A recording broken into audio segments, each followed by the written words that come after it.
Halo, selamat siang pemirsa, apa kabar Anda? Senang sekali kembali menjumpai Anda dalam Newsline. Kali ini bersama saya Jessica Wulandari. Dan bersama saya Glorinata, selama 1,5 jam ke depan kami akan menghadirkan sejumlah informasi menarik yang wajib Anda ketahui. Langsung saja kita simak bersama, inilah Newsline selengkapnya untuk Anda.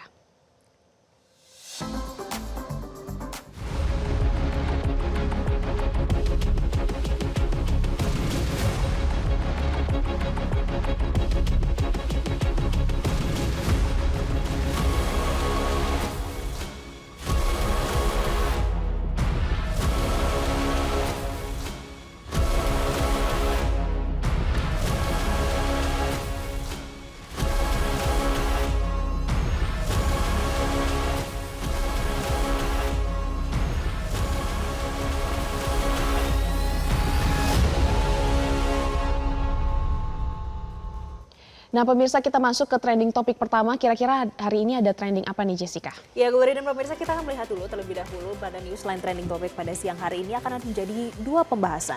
Yang pertama terkait dengan teror Tempo yang pencarian mencapai 5.000 pencarian pada siang hari ini. Dan juga terkait dengan arus mudik yang pencariannya ternyata sudah mencapai 10.000 pencarian. Dan sekarang kita akan membahas lebih detail pemirsa terkait dengan teror bagi media. Ini salah satunya majalah Tempo pemirsa, karena kalau kita ingat ini sedang ramai di media sosial. Kita lihat ya pemirsa, ini ada kotak kardus yang dibungkus dengan kertas kado yang bermotif bunga mawar merah. Ini awalnya dikira bungkusan mie instan oleh petugas kebersihan. Tapi ternyata saat dibuka, isi kotak kardus tersebut adalah 6 bangkai tikus dan kepalanya sudah terpenggal pemirsa. Dan ini ramai di media sosial. Kalau kita lihat di TikTok ini ramai, di Instagram apalagi pemirsa, ini postnya tuh ramai banget pemirsa. Dan juga di kotak kardus tersebut tidak ditemukan tulisan apapun. Pemirsa, diperkirakan kotak tersebut dilempar orang tak dikenal pada hari Sabtu dini hari dari luar pagar kantor Tempo. Nah, menanggapi hal ini, Kapolri Jenderal Listio Sigit perintahkan Kabarreskrim Polri untuk mengusut kasus teror Tempo dengan kiriman potongan bangkai kepala hewan tersebut. Dan kita simak bersama pemirsa pernyataan dari Kapolri berikut ini. Kaitannya dengan peristiwa di media Tempo, saya sudah perintahkan kepada Kabarreskrim untuk melaksanakan penyelidikan lebih lanjut. Dan saya kira kita semua tentunya akan memberikan pelayanan yang terbaik untuk bisa menindaklanjuti. Pemirsa, ini kali kedua teror hewan mati dikirimkan ke kantor redaksi Tempo. Dan kita tahu pada 19 Maret 2025 kantor redaksi Tempo menerima paket berisi kepala babi tanpa telinga yang ditujukan kepada wartawan Desk Politik dan host siniar bocor Alus Politik Francisca Christy Rosana. Nah pemirsa, paket tersebut dikirim oleh kurir yang mengenakan atribut aplikasi pengiriman barang. Dan hal tersebut ini mendapatkan respon ya pemirsa. Ini dari Menteri Komdiji Mutia Hafid dan juga Kepala Kantor Komunikasi Kepresiden Anan Hasan Hasbi yang menyampaikan responnya terhadap kiriman kepala babi ke kantor Tempo. Ini yang pertama pemirsa, kalau Mutia Hafid ini menyebut pemerintah menjamin kebebasan pers. Dan Menteri tersebut juga mendorong supaya teror kepala babi bisa segera diusut oleh Polri. Kita simak bersama pemirsa. Kami yang mewakili pemerintah, kan kami Menteri Komunikasi juga membawa di pers begitu ya. Ini kita menyayangkan dan silakan bahkan mendorong teman-teman di Tempo untuk melaporkan secara hukum kepada Komisi. Artinya Pak Prabowo masih concern sama kebebasan pers ya begitu ya Bu? Pasti dong, masih. Kita tidak pernah berubah dalam rangka kebebasan pers sampai saat ini juga. Sudah berkoordinasi dengan Dewan Pers juga Bu soal kalau itu Temponya yang berkoordinasi, nanti mungkin Dewan Pers yang melaporkan kepada kami. Kami belum tahu. Belum ada ya? Dewan Pers belum ada. Tapi prinsipnya pemerintah mendukung penyidikan ya Bu? Kita dorong justru silakan untuk berproses secara hukum. Dan kita tahu bersama ya pemirsa, selain Mutia Hafid ada juga juru bicara dari kantor kepala kepresidenan ini menanggapi terkait dengan adanya teror Tempo. Dan ini menjadi hiruk pikuk di media sosial mengenai pernyataan dari Kepala Kantor Kepresidenan Hasan Hasbi. Banyak orang yang mempertanyakan alasan Kepala Kantor Kepresidenan menyarankan kepala babi tersebut agar dimasak saja. Nah selengkapnya kita simak pernyataan dari Hasan Hasbi berikut ini. Apa yang terjadi pas dikirim itu, apa yang terjadi? Ini semacam ancaman kepada para pers. Kebebasan pers, Pak. Nah, udah dimasak aja. Kalau kepala babi mah dimasak. Oh, dimasak aja. Ada juga anggapan jadi ancaman pembunuhan begitu Pak. Gimana Pak responnya Pak? Enggak lah, saya lihat dari media sosialnya Francisca yang wartawan Tempo itu, dia justru minta dikirimin daging babi. Itu kan semacam jokes saja. Iya, sama artinya dia nggak terancam kan? Buktinya dia bisa bercanda, kirimin daging babi dong katanya. Tapi Tapi ini sudah diadukan ke Dewan Pers. Iya kan, ini kan nggak tahu, ini kan problem mereka dengan entah siapa yang ngirim. Buat saya nggak bisa kita tanggapi apa-apa ini. Pemirsa, pernyataan ia pun mendapatkan banyak kritik di media sosial dan akhirnya Kepala PCO Hasan Nasbi meluruskan pernyataannya yang tentang dimasak aja, dan Hasan ini menjelaskan kalau maksud dari pernyataan tersebut adalah untuk dimasak aja ini sebagai respon yang tepat untuk melecehkan peneror nih pemirsa.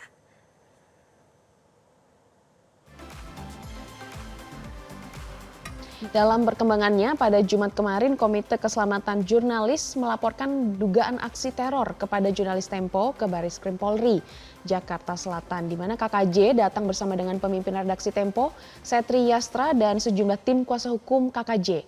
Koordinator KKJ, Erik Tanjung, mencurigai tindakan pengiriman kepala babi ini sebagai bentuk teror dan simbol ancaman pembunuhan. Karena kata dia, kepala babi dikirim dengan telinganya yang sudah dipotong. Nah pemirsa, sebelumnya Ketua Dewan Pers mengatakan kalau teror yang diberikan kepada jurnalis Tempo ini merupakan sebuah bentuk yang tidak etis. Dewan Pers juga meminta agar aparat penegak hukum mengusut tuntas pelaku teror tersebut pemirsa. Dan pemirsa, kalau kita lihat di dalam satu pekan terakhir terkait dengan teror ini banyak dibicarakan di media sosial dan ini mendapatkan banyak kritik pemirsa. Kalau kita lihat ya, memang kantor redaksi Tempo ini mengalami serangkaian teror yang diduga terkait dengan kritik yang mereka lakukan terhadap revisi Undang-Undang TNI. Dan teror pertama ini terjadi pada Rabu 19 Maret 2025 ketika Tempo menerima paket berisi kepala babi yang ditujukan kepada jurnalis Cica yang biasa kita kenal ya di YouTube. Dan ternyata ada artinya nih Jessica, kepala babi, kemudian selanjutnya ada tikus, 6 tikus yang kepalanya dipenggal itu ada artinya. Jadi kalau kepala babi itu kan memang beberapa agama ini kan menilai bahwa babi itu adalah dianggap najis begitu ya. Kemudian kalau bangkai tikus itu dianggap sebagai pengganggu yang harus disingkirkan. Jadi ini sebenarnya menunjukkan bahwa demokrasi di Indonesia sedang tidak baik-baik saja ya. Dan pemirsa, kasus ini memicu kecaman dari berbagai pihak termasuk Dewan Pers, organisasi jurnalis dan juga masyarakat sipil yang menilai kalau insiden ini sebagai ancaman nyata terhadap kebebasan pers. Banyak yang mempertanyakan apakah insiden ini menandakan semakin rentannya kebebasan pers di Indonesia. Dan pertanyaannya, bagaimana langkah yang harus diambil supaya jurnalis bisa bekerja tanpa rasa takut? Nah, untuk membahas lebih lanjut mengenai dampak dan juga langkah perlindungan bagi jurnalis, kita akan berdialog langsung dengan Ketua Dewan Pers, ada Ibu Nini Rahayu. Selamat siang, Bu Nini. Selamat siang, Mbak Jessica, Mbak Glory. Iya, Bu Nini, kalau kita melihat rangkaian teror kepada media Tempo saat ini, bagaimana dari Dewan Pers melihat teror ini?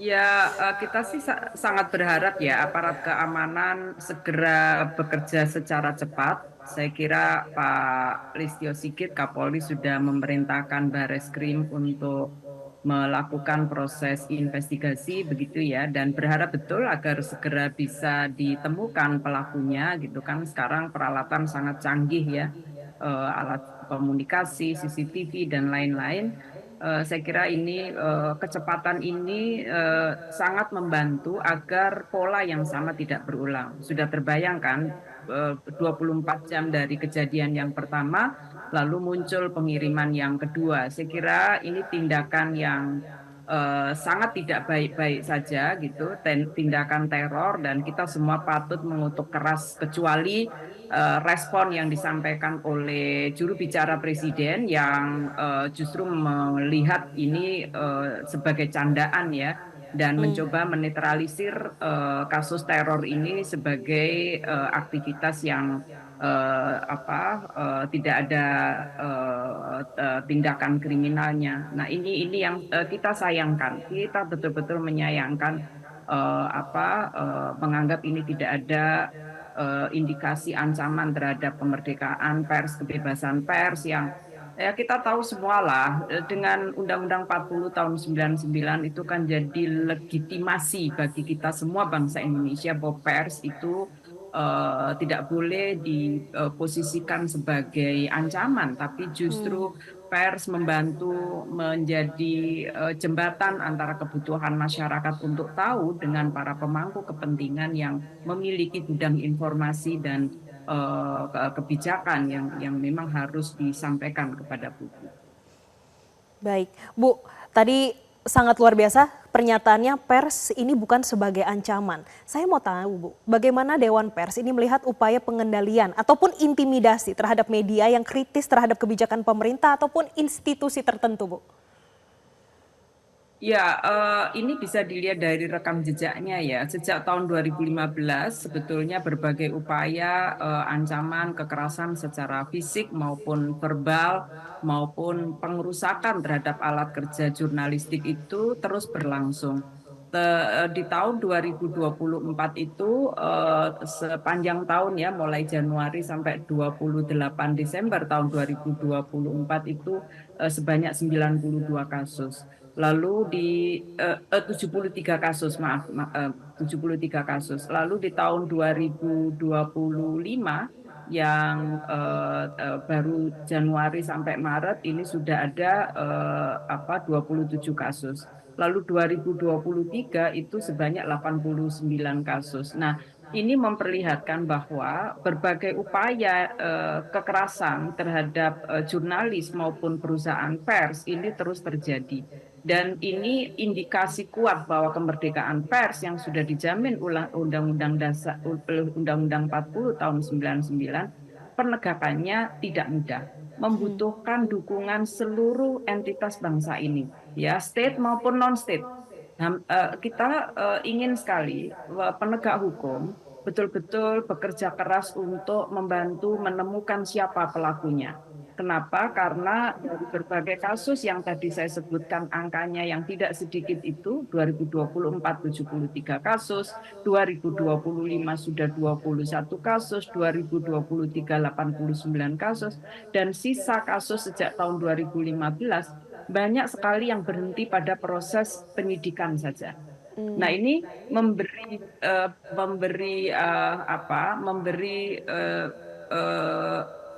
catatan bahwa seperti ada pembiaran kasus ini tidak selesai.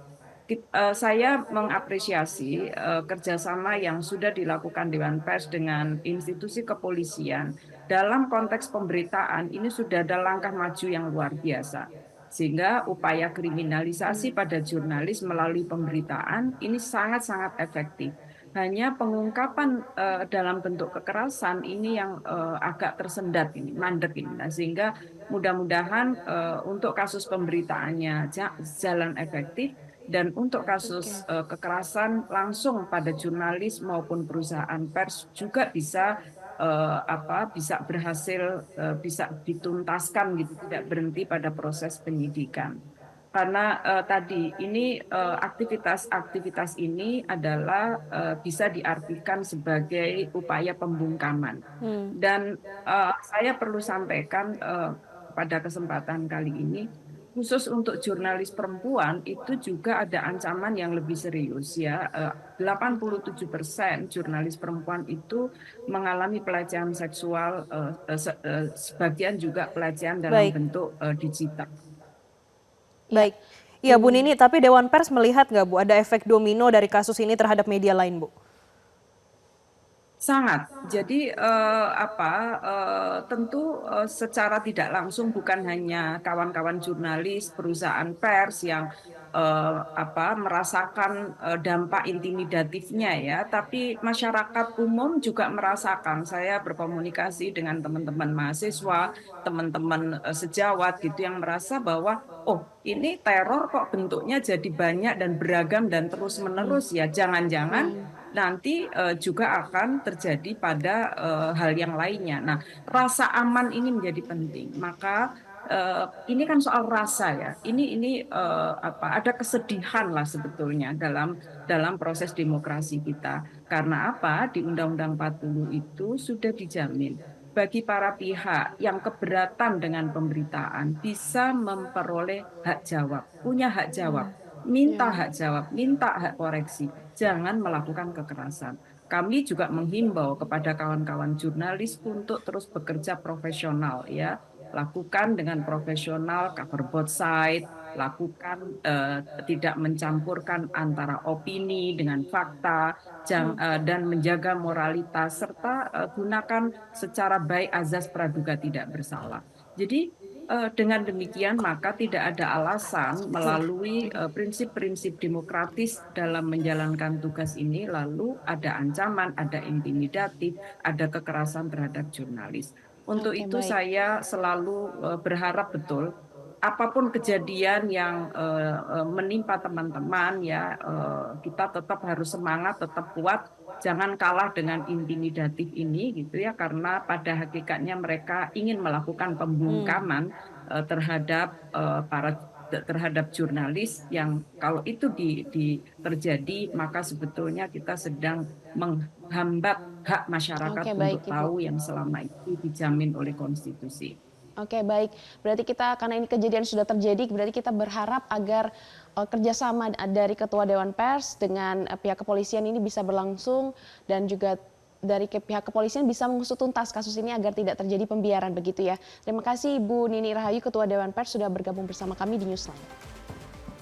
Pemirsa, tetaplah bersama kami di Newsline, kami akan kembali dengan sejumlah informasi menarik lainnya.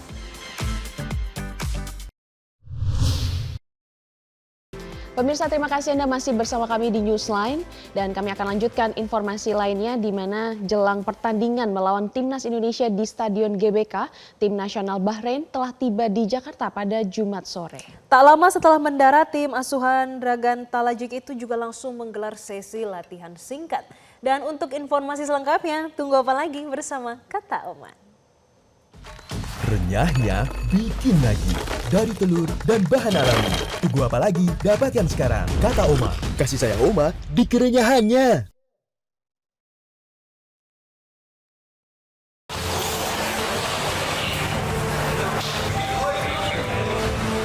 Di Terminal 3 Bandara Soekarno-Hatta pada Jumat sore.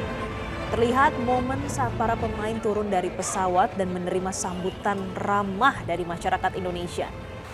Dalam akun media sosialnya, Timnas Bahrain mengucapkan terima kasih atas sambutan hangat pendukung dan juga warga Indonesia.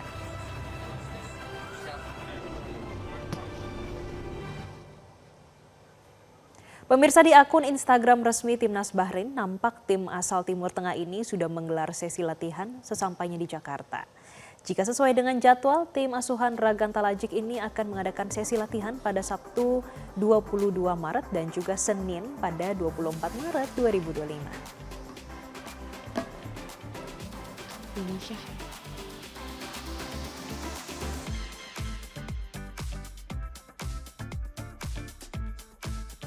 Pemirsa, 3 hari menjelang laga melawan Bahrain, Timnas Garuda menyempatkan diri menemui para pendukungnya. Baik Patrick Kluivert dan sejumlah pemain Timnas tampak sumringah meladeni permintaan swafoto.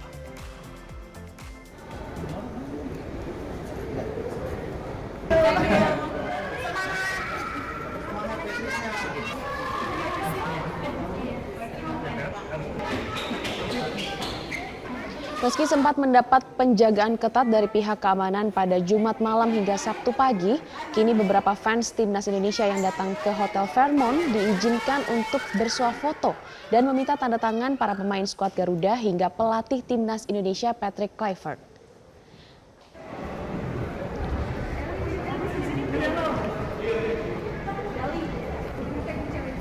Beberapa pemain seperti Calvin Verdong, Emil Audero, Marcelino Ferdinand, Jordi Amat hingga Nathan Choi Aon terlihat menyempatkan diri untuk meladeni permintaan para supporter sebelum lanjut untuk makan siang. Mereka semua tampak rileks dan sumringah berjumpa dengan para pendukungnya.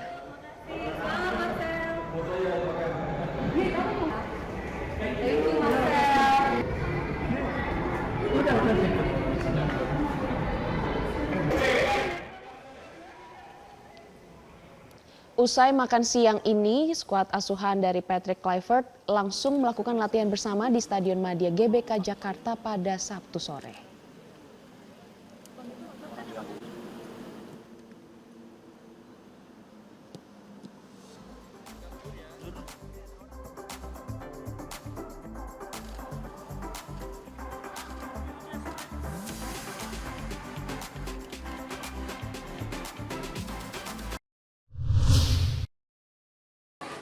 Masjid Raya An-Nur yang menyerupai Taj Mahal India menarik kunjungan warga di Kota Pekanbaru, Riau. Selama Ramadan, pengunjung menjadikan masjid ini sebagai salah satu pilihan tempat ibadah sekaligus tempat wisata religi. Masjid Raya An-Nur berada di Jalan Hang Tuah, Pekanbaru. Lokasinya yang berada di pusat kota membuat mudah dijangkau. Masjid ini dibangun tahun 1963 dan diresmikan Gubernur Riau saat itu, Arifin Ahmad, di tahun 1968. Masjid Raya An-Nur memiliki 10 kubah dan 4 menara di lahan seluas 12,6 hektar. Masjid Raya An-Nur atau Masjid Bercahaya merupakan ikon kebanggaan masyarakat setempat karena keunikan arsitekturnya. Pengunjung menyebut masjid megah ini menyerupai bangunan Taj Mahal India. Menurut pengelola Masjid Raya An-Nur, saat pembangunan, sang arsitek memang menyatukan perpaduan budaya Arab, India, Eropa, dan Melayu. Suasana masjid dengan ornamen yang indah menambah kenyamanan. Kaligrafi bernuansa Melayu Riau dan Arab mewarnai setiap sudut masjid. Arsitektur Masjid Raya An-Nur ini perpaduan antara arsitektur Arab, India, maupun dari arsitektur Eropa. Sehingga Masjid Raya An-Nur ini alhamdulillah menjadi ikon masjid tingkat provinsi di wilayah kita Provinsi Riau. Karena perpaduan antara berbagai arsitektur itu menampakkan Masjid Raya An-Nur ini begitu khas dan spesial. Keunikan Masjid Raya An-Nur mengundang banyak warga berkunjung, terutama selama bulan Ramadan. Berbeda dibanding tahun sebelumnya, Ramadan tahun ini jemaah semakin ramai dan menjadikan Masjid Raya An-Nur sebagai tren baru wisata religi. Sembari menunggu waktu berbuka puasa, warga saling bercengkrama di lahan depan masjid yang sebelumnya merupakan lokasi parkir, menjadi pelataran berlantai keramik, membuat jemaah nyaman beribadah dan berkumpul dengan keluarga. Alhamdulillah, suasana ibadah di Masjid Raya An-Nur selama Ramadan ini yang saya rasakan ialah berjalan dengan lancar dan juga nyaman ya. Tentunya juga masjidnya juga memiliki halaman yang luas serta saf yang banyak sehingga membuat jemaah menjadi nyaman. Juga imam-imamnya juga luar biasa bagus, Masya Allah. Pemerintah Provinsi Riau berencana memperbaiki payung elektrik Masjid Raya An-Nur yang menyerupai di Masjid Nabawi Arab Saudi untuk menambah kenyamanan dan keindahan tempat ibadah ini. Dari Pekanbaru Riau, Fitra Asri Rama, Metro TV.